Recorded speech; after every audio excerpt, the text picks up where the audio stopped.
Fransanın Reims şəhərində yerləşən 12-ci əsrə aid olan Notre-Dame de Reims katedrali Azərbaycan tamaşaçılarına yaxşı məlumdur. Qeyd etmək istərdik ki, vaxtilə məhz bu katedralda Fransa krallarının tac qoyma mərasimi keçirilib. Fransız kralları tac qoyma mərasimindən əvvəl və sonra gördüyünüz Palais de Taux adlanan və kilsəyə aid olan bu sarayda dincəlirmişlər. Bir növ bu saray krallar üçün iqamətgah rolunu oynayırmış. Palais de Taux saray yazısının altındakı sətrə diqqət edin. Trésor de Cathédrale. Fransızcadan hərfi tərcümədə bu söz katedral xəzinəsi mənasını daşıyır. Bəli, bu axşam bu qədim, orta əsrlərin yadigarı olan sarayda Azərbaycan və dünya söz xəzinəsinin parlaq nümayəndəsi, ədəbiyyatımızın dahi ustadı, yaratdığı əsərlərlə 21-ci əsr insanını belə heyran etmə gücünə malik Məsədi xanım Gəncəvinin 900 illik yubileyinə həsr edilmiş sərgi təşkil edilib. Heydər Əliyev Fondunun təşkilatçılığı və Fransadakı səfirliyimizin dəstəyi ilə araya ərsəyə gəlmiş bu sərgi həm dizayn, həm nümayiş etdirilən eksponatların tarixiliyi, zənginliyi baxımından gələn qonaqların böyük marağına səbəb olurdu. Məsədi xanımın doğma şəhəri qədim Gəncənin görüntüləri heç şübhəsiz ki, diqqətlərdən yayınmırdı. L'exposition, pour moi, c'est la découverte plus d'une poétesse. Alors après, c'est des représentations picturales de la poétesse, mais c'est surtout la découverte de la liberté d'expression dans un pays et dans une histoire, surtout où les femmes s'expriment peut-être moins qu'aujourd'hui. Je suis très intéressé par l'exposition parce que je suis professeur d'histoire du Moyen-Âge et le XIIe siècle, et précisément l'époque de mes travaux. Parce que maintenant, j'ai envie d'aller plus loin, forcément. Un professeur doit toujours apprendre. Tədbirin rəsmi hissəsində Palais de Taux sarayının administratoru Benoît Henri Papuno, Reims şəhər merinin müavini Jacques Cohen, Şampayn-Arden regionu şurasının prezidenti Jean-Paul Bachy, Şampayn-Arden Universitetinin vitse-prezidenti Nurəddin Manamanni çıxış edərək Azərbaycan və Fransa əlaqələrinin sürətli inkişafından, xüsusilə də mədəniyyət sahəsindəki münasibətlərin daha da dərinləşməsindən məmnunluq ifadə etdilər. Azərbaycanda səfərdə olmuş Jean-Paul Bachy, Azərbaycan reallıqları, ölkəmizin son illərdə qazandığı nailiyyətlər, artan siyasi-iqtisadi qüdrəti, zəngin mədəniyyəti və tarixi haqqında bəhs etdi.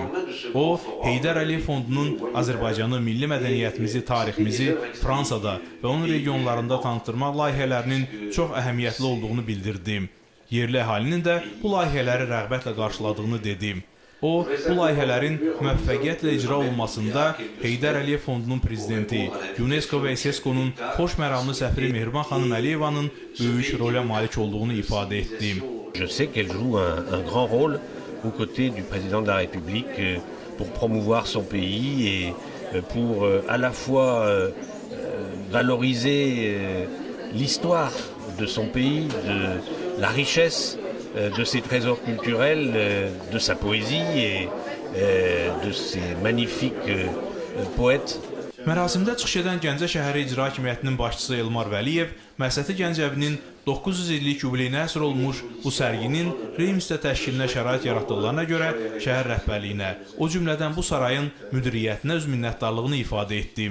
O, Reims və Gəncənin əlaqələrinin inkişaf etdirilməsi üçün artıq gözəl zəmin yarandığını söylədi.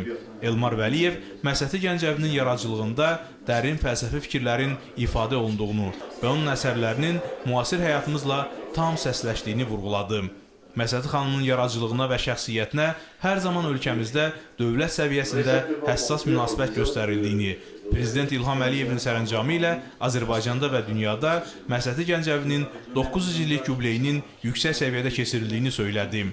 Gəncə şəhəri icra hakimiyyətinin başçısı Fransanın 5 şəhərində artıq Məsəti Gəncəvi və Nizami Gəncəvi yaradıcılığına həsr olmuş tədbirlərin uğurla baş tutduğunu dedi.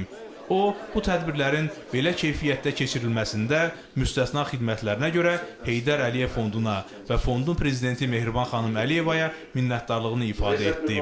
Qeyd etməliyəm ki, xüsusilə Fransada Heydər Əliyev Fondunun prezidenti çox hörmətli Mehriban xanım Əliyevanın diqqət və sayəsində Fransanın bütün regionlarında, şəhərlərində silsilə tədbirlər 2 ildə artıq da keçirilməkdədir və bu keçirilən tədbirlər öz bəhrəsini verməkdədir. Heç əbəs deyil ki, noyabr-dekabr aylarında Fransanın 5 şəhərində keçirilən Məsəti Gəncəvinin yaradıcılığının 900 illiyi və eyni zamanda Nizami Gəncəvinin 870 illiyi həsr olunmuş sərgilər, ekspozisiyalar, bunu Azərbaycanın tanınması, Azərbaycanın mədəniyyətinin, incəsənətinin haqqında bütün Avropada sərgilənən sərgilər imkan verir ki, əlaqələrimiz daha da genişlənsin. Tədbirdə Azərbaycan Respublikasının Fransadakı fövqəladə və səlahiyyətli səfiri Elçin Əmirbəyovun da təbrik məktubu oxundu. Elnar Məmmədov Fəsərabi xəbərlər proqramı üçün Azərbaycan televiziyasının Qərbi Avropa ölkələri üzrə bürosu, Şampayn Arden regionu, Reims, Fransa.